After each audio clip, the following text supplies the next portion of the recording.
So there was this student, and he was beginning to attend a prestigious university. Now, the university was so prestigious that they had their own loan program. It cost $70,000 a year to attend. And because they had all this money, they kept it in-house. So every year, you could get up to a $70,000 loan, which you could use for tuition or whatever else you wanted. Now, this student got a little bit of scholarship money, but the rest of it he had to fool around with. And so, his freshman year, like all responsible freshmen, he took the extra money and spent it on Mountain Dew and Nerf gun bullets. It says actually here to keep an extended look on at Oakwood, so I don't know where you guys are at. But, so sophomore year comes around, and the same thing happens, right? So he has this little extra money, but now, he's a sophomore now, so he's mature. And so he buys skinny pants and a denim jacket and a camera that costs way too much money, right? So then junior year comes around. He has all this money, $70K, and he gets to fool around with a lot of it. And he goes overseas. He studies at Oxford. Senior year comes around, and now senior year is the most important because as a senior, there's only one thing that a senior man can spend money on, and that is an engagement ring. Like, you don't want to leave college without getting engaged. Right, Jess? Yeah. So it's the end of his time at this university. And apparently they have this policy where unless you've paid off a certain amount of your debt, and unless you set up a payment plan, you cannot graduate and get your degree. Now, this guy did not know about that thing at all, did not know about that clause, and so he was called into the president's office of the university 2 weeks before graduation. And the president says, sorry, sir, but you have not paid enough of the debt off, and you have not set up a payment plan. You have to pay at least $50,000 in the next 2 weeks, and if you don't, you cannot get your degree. And you're going to have to pay that off some other way.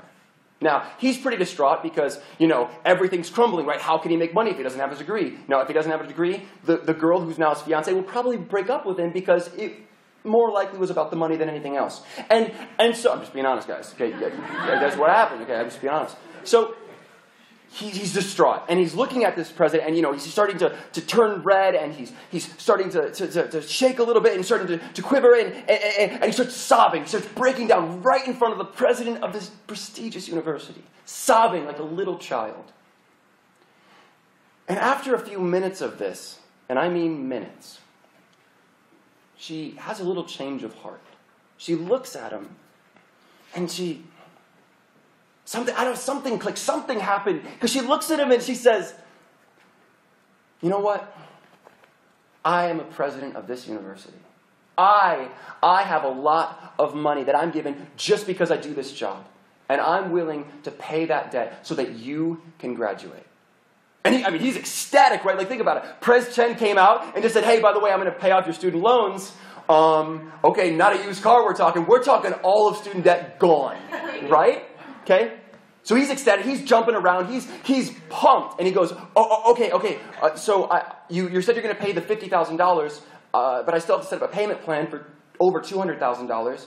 How do I do that? And she goes, no. I'm covering all of your debt. Go and graduate and enjoy your life. Now he's really excited. Like, he's hopping up and down. It's the president's office, but, he really doesn't care. Everything's paid off. He's running and hooting and hollering, and he runs around campus. He's really excited. And when he calms down, and after all this thinking about money, he realizes that freshman year, his roommate borrowed $25 to drive home because he couldn't afford the gas money. And he said he was going to pay it back. And it's not about them. I'm a man of integrity, so I'm going to go check it out. So he goes over to his friend's room. He storms across campus, knocks on the door, opens it up, face to face with his friend and says, hey, freshman year, you owe me $25, and you said you would pay me $25, and you never paid me back. And he goes, things have been really tight right now, but at the end of the week, I can have this money to you, and we'll be all good. And he looks at him, and he grabs him by the throat, and he throws him against the wall and says, if you don't have that money to me by tomorrow, You'll be sorry. Throws him to the ground, storms out. Now, after campus police are told about this incident, and they go through the whole process, the president finds out. And the president calls him back into her office. And he's kind of oblivious. He doesn't really know. He walks in and she looks at him. She goes, "You wicked, wicked student. I forgave you $250,000 worth of debt. And you couldn't even forgive $25. You know what? You know what? I rescind my offer. You have to pay the entirety of that bill, and you have to pay it now. Oh, and if you don't pay it now, not only do you not graduate, you're going to prison." He falls to the floor in shock. And when the campus police come, they handcuff his shaking body and they drag him off. Yeah, kind of like a kick to the head, man. That's a crazy story. And for those Sunday school superheroes in the room, you probably recognize that this is the parable of the unmerciful servant. And it's a bizarre parable. It's really kind of in your face. But there's a lot of things going on. But I have one question. And here's my question. And it pertains to the actual parable. So this is found in Matthew 18. And it's not a president and a student. It's a king and a servant. So I'm going to use king and servant from here on out.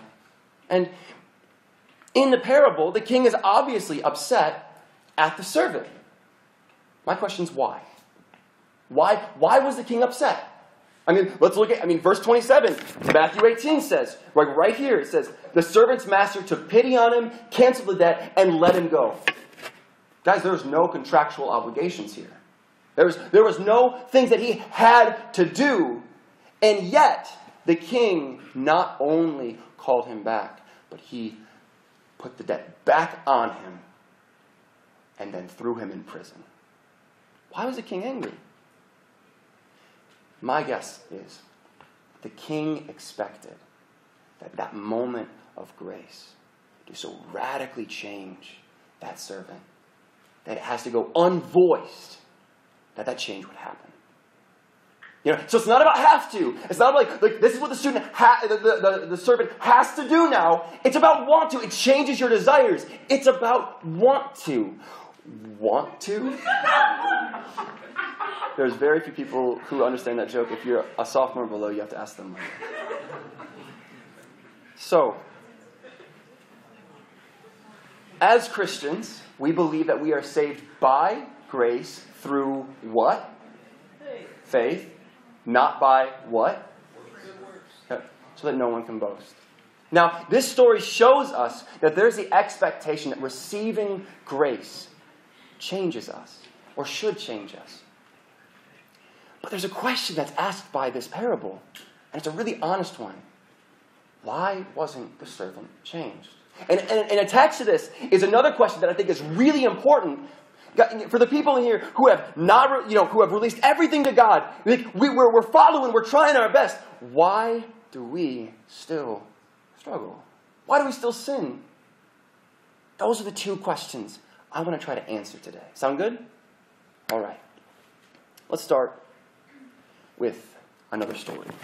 So, you've fallen into the well. It's a big well. It's really deep and it's really wide. Super deep.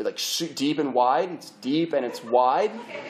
Deep and wide. You get the idea. All right. And you've fallen down in there, and it's so deep and so wide that you... Thanks, Becca. You can always trust Becca for a laugh. Always. It's so deep and wide that you have to swim to stay afloat. And you've been swimming for a while, and you're not a great swimmer. You grew up in the city. You're not great at swimming. So you're starting to drown a little bit. And so you start shouting, please, help! I'm drowning. And your friend hears you and runs over and sees that you've fallen into the well. And in a moment of really quick thinking, and this friend is not known for quick thinking. Let's be honest. Okay, he knows it's too deep for a rope to save you. It's too deep. But he does have a hose. And so what he does is he goes and attaches the hose to the wall and runs it over and starts pouring water into the well. Now, by this time, you're still really struggling and you're looking around and you're trying to find something to hold on to. And you see this pipe hanging off the edge, and it's just within reach. And so you kind of jump up, and you grab onto it with all your strength. Now, guys, I actually want you to do this with me. I want you to take your hand, make it into a fist, and hold it as tight as you can. It's only going to be for like 20 seconds, I promise. That's the only physical exercise you're going to have to do today. Okay? So you're holding on there, and you're holding with all of your might. And you're struggling, but the water's slowly getting higher. So now it's not here, now it's here. And it's going even more. And so now it's not here, it's here. And now it's going even more. Now it's not here, it's here. And now, because you're holding on, you are actually underwater. You're submerged. You're drowning again because you're still holding on. Let go of your hand. What does it want to do? It wants to close back up again. What's funny about this situation is it's actually a work, an action that kept you from floating up. That kept the servant. I believe this is exactly what's going on with the servant. The servant experienced this moment of grace, and there should have been this change. And then he actively resisted. Like, I mean, it makes sense, right? If you were forgiven $250,000 worth of debt, you don't care about $25. You don't care about $250. You don't even care about $2,500. But there's holding on, this active component that resists the movement of grace, that slow rising. And here's what's funny about that. So we know we're saved by grace. So in salvation, of course we can earn our salvation. But then after salvation, we've been told, okay, now you kind of have to work for it. We don't like handouts here. Okay? So you've received this grace thing, but now you got to get your stuff together. Okay? So you need to go to more Bible studies. You need to go pray more. You need to go join like 8 accountability groups because God knows not one is not enough for you. Like you need do all these things. And once you do these things, then you will change.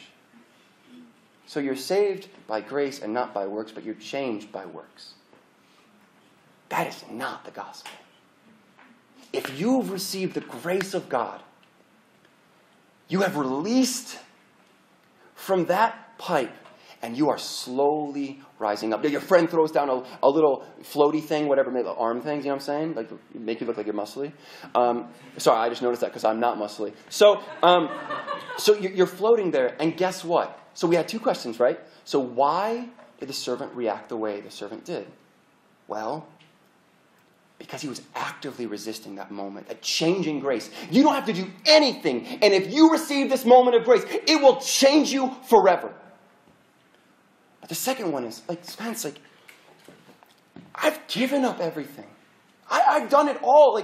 I've committed my life to Christ, and I still find these things in my heart that are bad and disgusting and hard. Here's the thing. When you let go, are you out of the well? No. And looking around, guys, I'm going to be honest, we're all still in the well. But actually, Dr. Meister is over here. He might be out of the well. He's the head of the religion and philosophy department. But everyone else, all you other schmucks, you're in the well. Right? You know what I'm saying?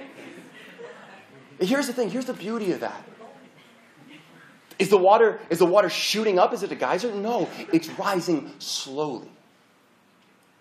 And if you've received grace, if you've released all of these things to God, you are exactly where God wants you to be.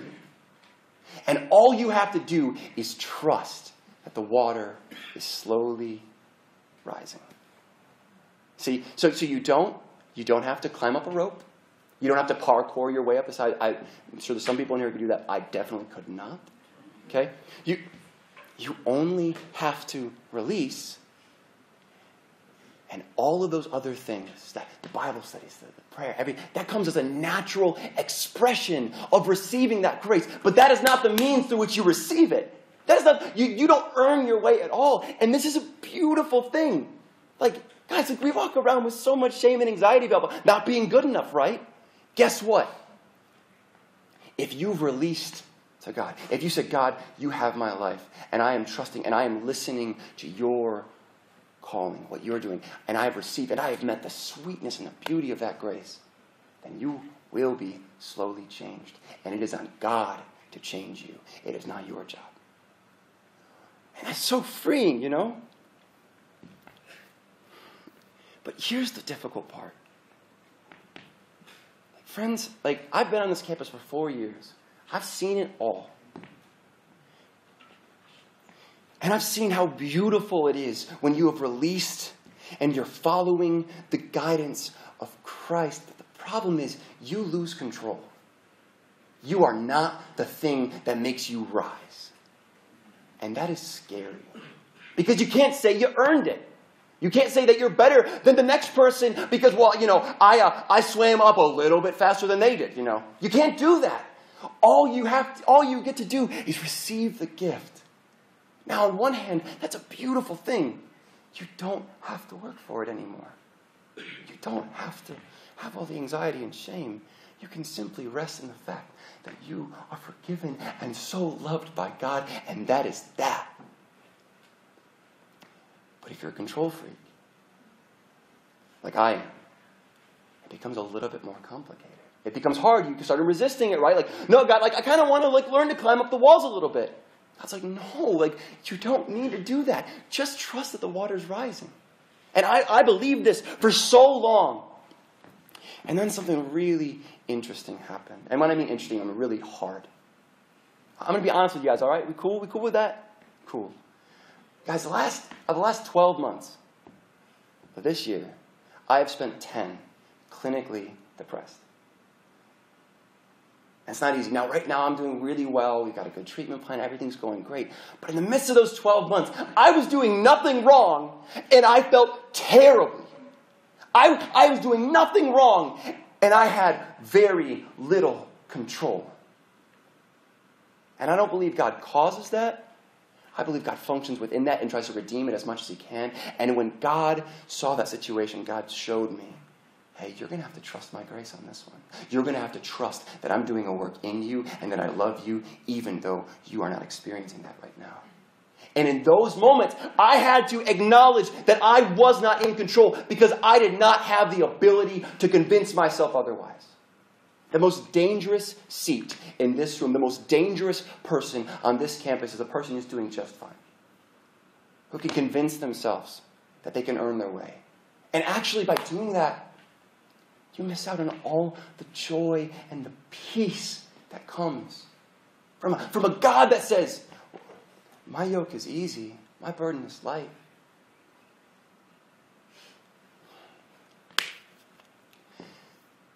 The servant's debt. Oh man, this is crazy. The servant's debt to the other servant, 100 days labor. You know what the servant's debt was to the king? 100 million days labor. He was not under the delusion that he could earn his way back. He had to trust the gift. Friends, our God offers grace freely and openly and without any strings attached. The question is, will you release from those things that are holding you back, that are hiding within you? And then, will you trust that God is changing slowly? That it is God's job to change you and not your job to change you. Your job is to release and to trust and to listen to what God's saying, and that is it. I don't know about you, but that is a beautiful, life-changing picture of Christianity, because that's not what I was raised in. But friends, like I said earlier, I've been here for 4 years, which means I've been around this campus a real long time, and I've seen a lot of interactions here. And if we're a community in this together, that means that if something is hanging us up, then we need to do something about it. If we're holding on somewhere, that we need to let go of that. And guys, I'm going to go before you today, and I'm going to talk about 5 areas where I think on campus we're holding on. Now, this is not me saying, oh, I'm perfect. I've been very honest from the stage about my brokenness and my inability to earn anything.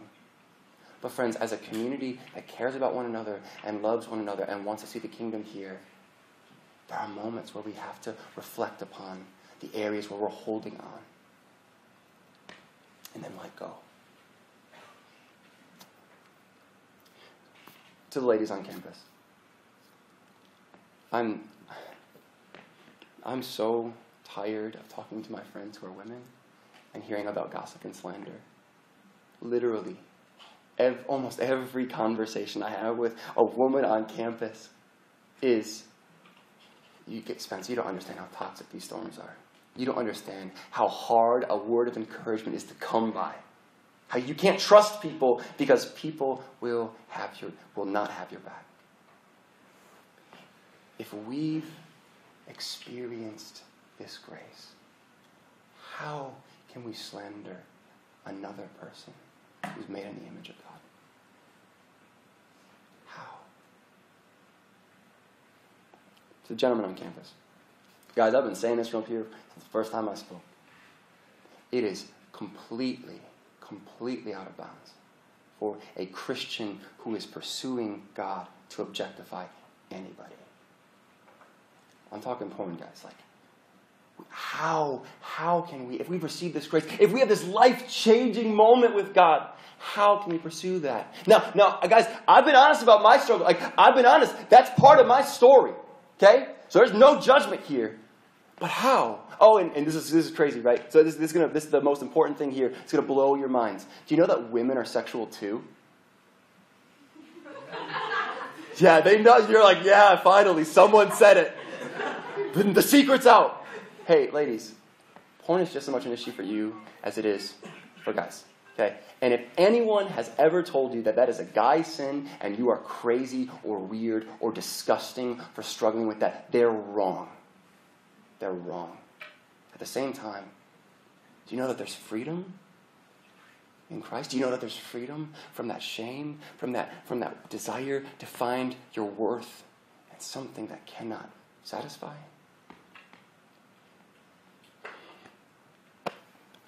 To the white students on campus, us, if we've received the gift, if we've received grace, how can we belittle the experience of students of color? How? Guys, we saw it on Chapel on Monday. The people here are still using words that they used during slavery. Like, how?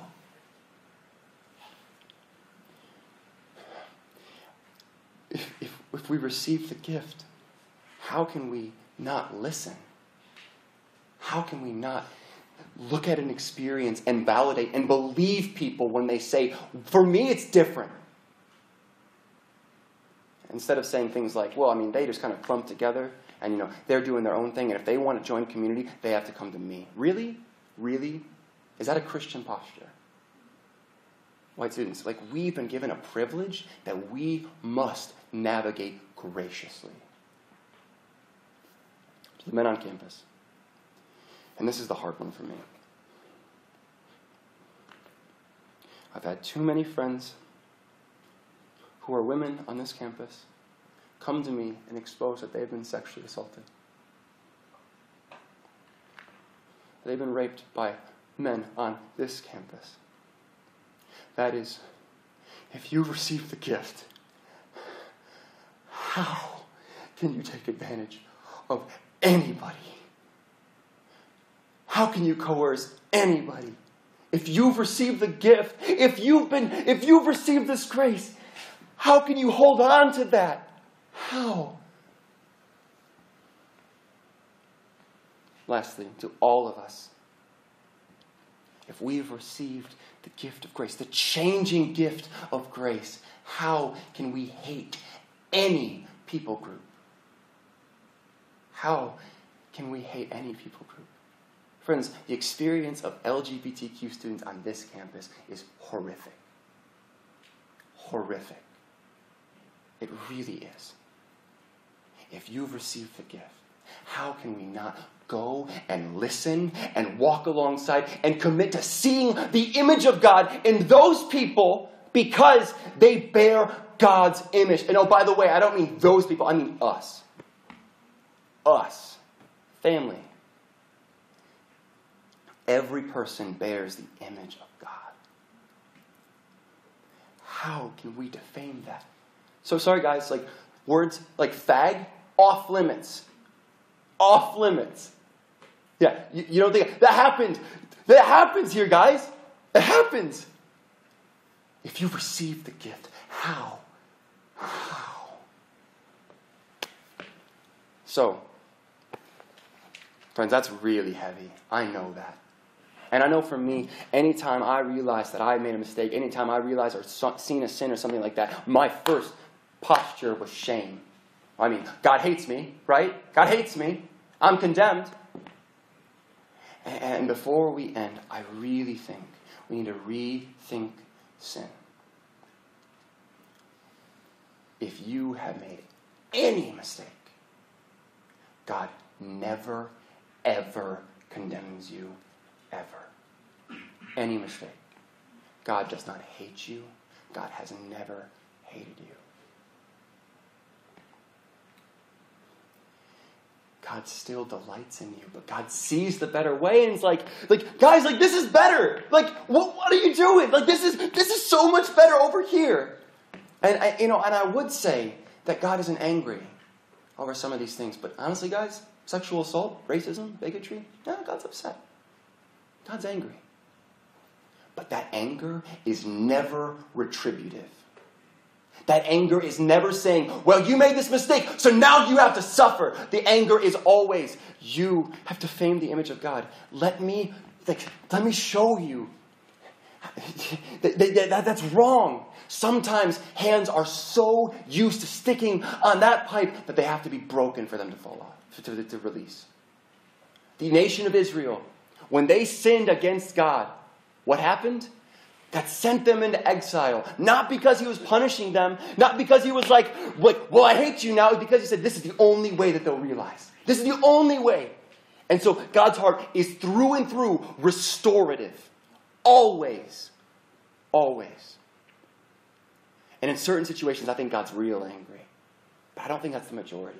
I think there's a lot of situations where God's posture is much, much different. And I'm going to use an analogy to demonstrate. This is a true story. There was a little boy with Down syndrome. And he was born to evil parents. Parents so evil that because he was different, they locked him in his room for days. No bathroom, no food. We don't want anyone to see this kid. When the authorities broke into that house, into that room, they found him emaciated, bone thin, and covered in sores.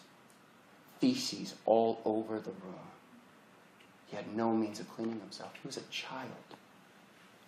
They arrested those parents, and they threw those parents in prison for a long time.